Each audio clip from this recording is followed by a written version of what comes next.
I think it's a great opportunity to look at solutions, and I think the previous speakers gave great background around the challenge as well as possible solutions. And I must say, I'm going to give you my view of what happened in Eskom.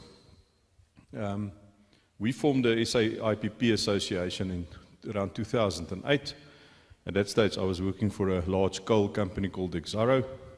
Exxaro is the largest coal supplier to Eskom. And we also decided we want to go into renewable energy, and therefore we wanted to start an industry association so that the coal company that supplies coal to Eskom can also advocate for renewables without doing it as an entity on its own. And then in 2011, the REAP program was announced, extremely well-designed, world-class program, and that led to this 6,200 megawatts of energy, or renewable energy, onto the grid. Since then, could have been much more, but there were state capture and things like that that happened along the way.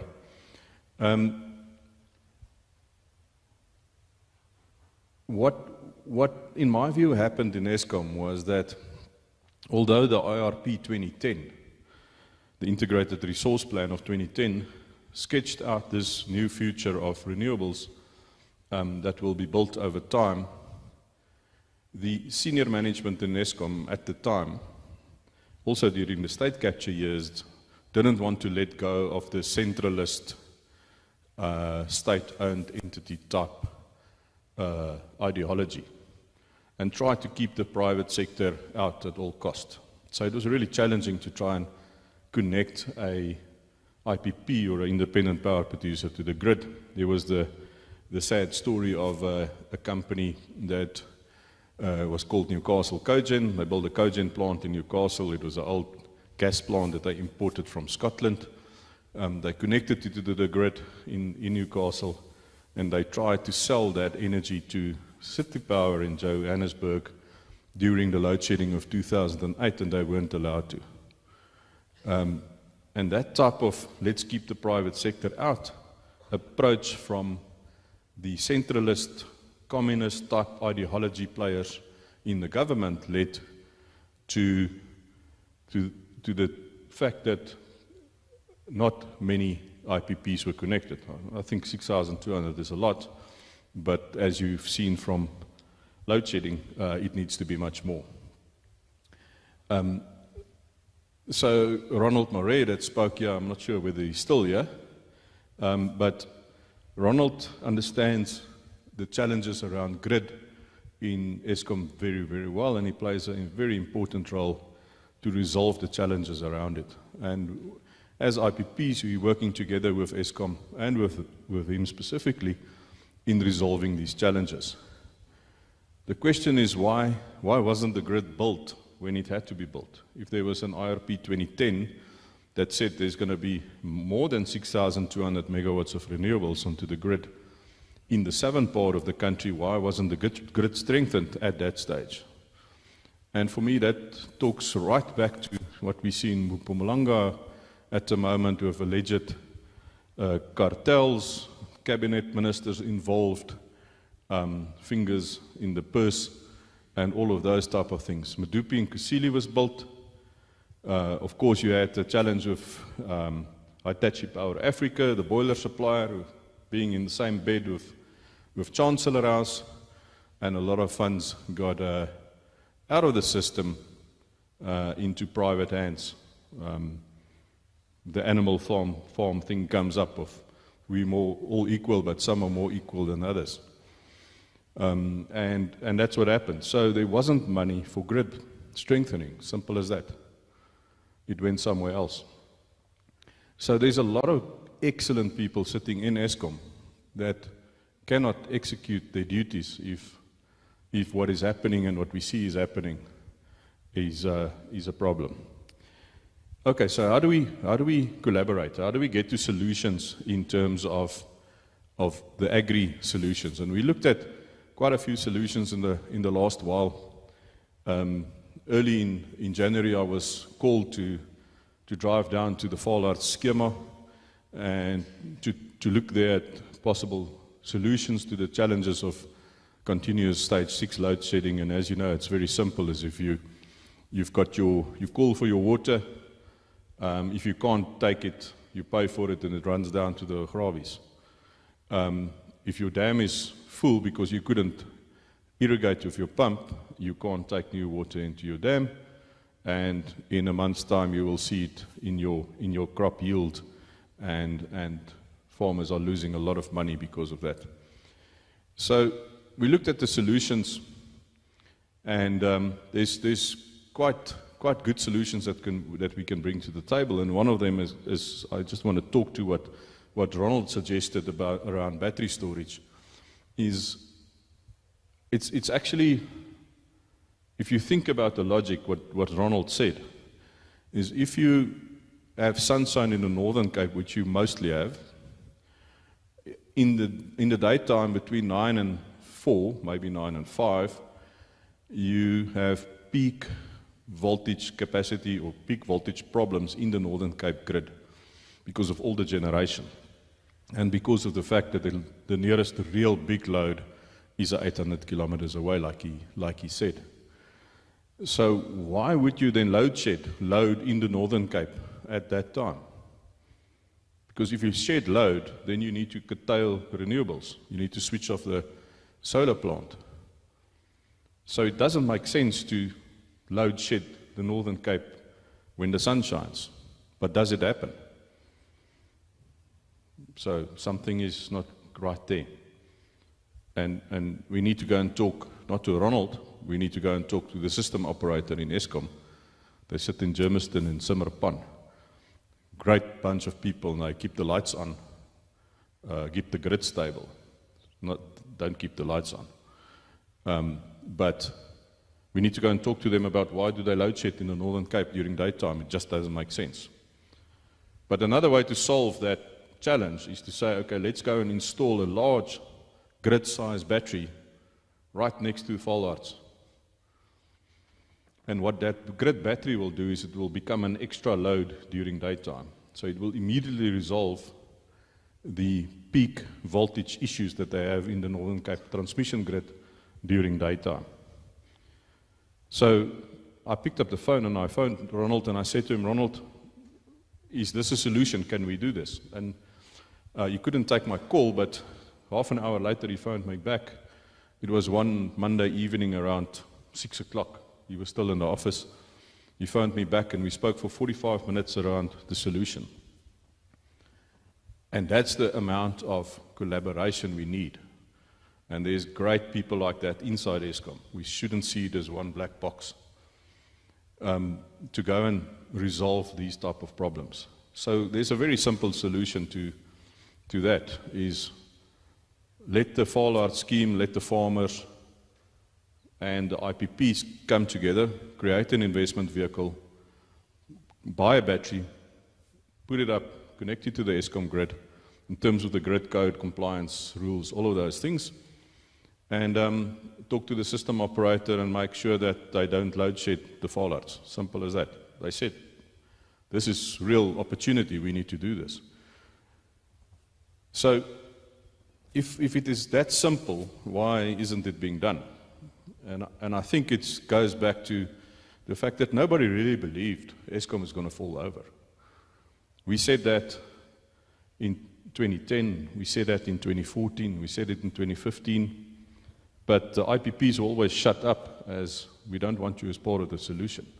We want a centralist, ideological Eskom that we can milk.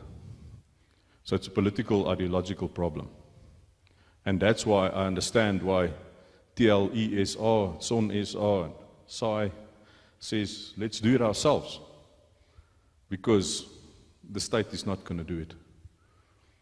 And as IPPs, we believe in the same principle. I think what we need to tell each other is, if we do it only on our own, it's going to be suboptimal in terms of commerciality. We need to collaborate. So it's always cheaper to build a solar plant and connect it to the Eskom grid and and sell the excess into the grid than to put it as an off-grid system.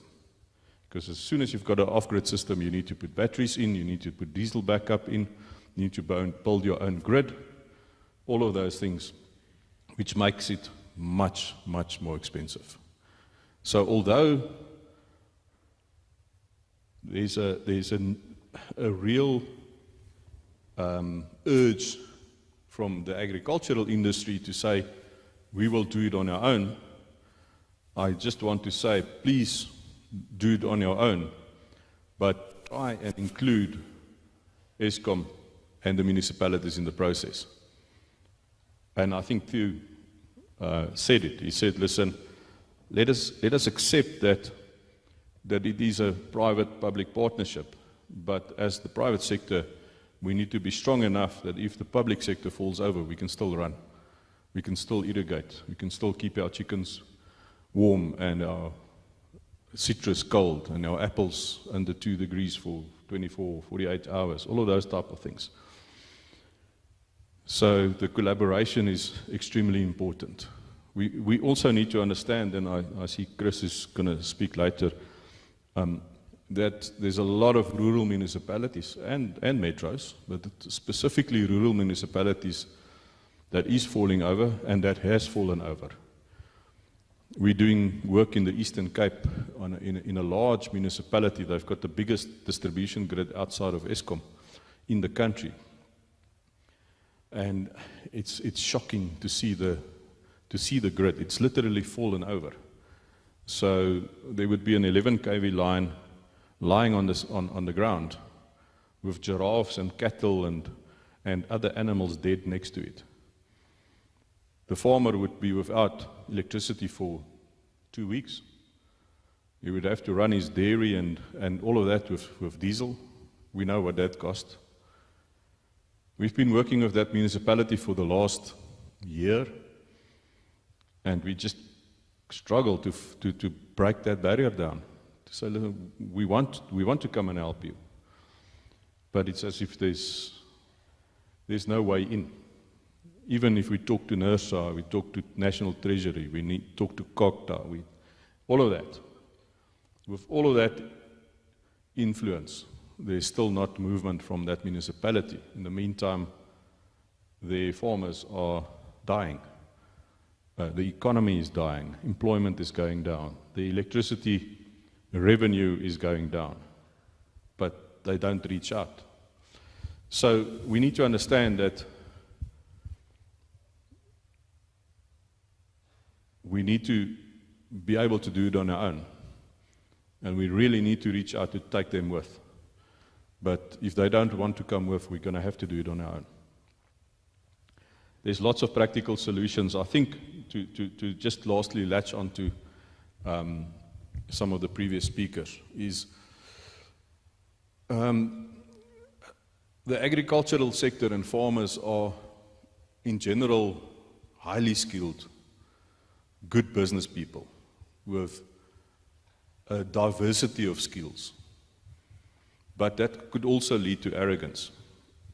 And this mindset of doing it yourself could lead to making stupid choices if you don't get the right advice. So there's guys in the Karoo that went and they spent large amounts of money on grid-tied solar on their farms. But grid-tied solar doesn't work when there's load shedding. And you can't wheel the power back to the grid. If you only grid-tied and you've got a fixed rate, you have to have a time of use rate. And I think you need to be medium voltage connected to be able to wheel in the grid. So if you're not medium voltage connected and you don't have a time of use tariff, you can't wheel. Then it is absolutely stupid to believe somebody from the Bakkie Brigade that sells solar panels and inverters to sell you a grid-tied system. So it's important to get the right technical advice. It's silly to go and put up a large solar plant in an area like Bultfontein in the Free State where there's more dust than there's sunshine. There's great sunshine, but there's a lot of dust problems as well. So if you do that, take into account that panels must be cleaned. Understand how to do that. What is the impact of that on the life cycle of the plant before you go into buying it. So what we've done as IPA, and we will definitely relay some of the requests that we get from you to Subvia as well, is to say, if you want to install a solar plant, make sure that your installer has got a green card. Make sure they understand what they do. Make sure you understand what the rules say in South Africa, the South African National Standard, SANS, around who may sign off a plant like that. Don't put yourself, your workers, or your children at risk in terms of being killed by electricity, because it's not a good installation. So do those things. And what we've done as IPA, and Koos will probably give you the info, is we've got an information email line and a call line. Leonie is here, she sits there. Leonie, maybe just get up. Before Leonie worked for us in Earth and Wire, the private IPP company, she worked for Eskom. And she was responsible to design the small-scale embedded generation program within Eskom to assist the farmers. She was located in the Eastern Cape, and there's a lot of SSEG solutions being rolled out there. So she knows the rules. So if any of you or any of your people in organized agriculture needs advice, just send that email to the SAIPA info line, call Leonie. She will relay it to people in Subvia. She will relay it to others that could assist you in getting the right advice to make the right choices. I think I'll end it there just to say again that I can see from inside Eskom that there's a willingness really to look at solutions now. It wasn't like that a few years ago. And that's why we're where we are now. I don't know what the impact of the writer exiting and somebody else coming in will have on that, and that's why I caution us to say, listen, it could change back to where it was in 2015 when Mr. Molefe was the chief crook at the top. So let's be independent, but let's be smart while we're independent, and not just run on our own. Thanks.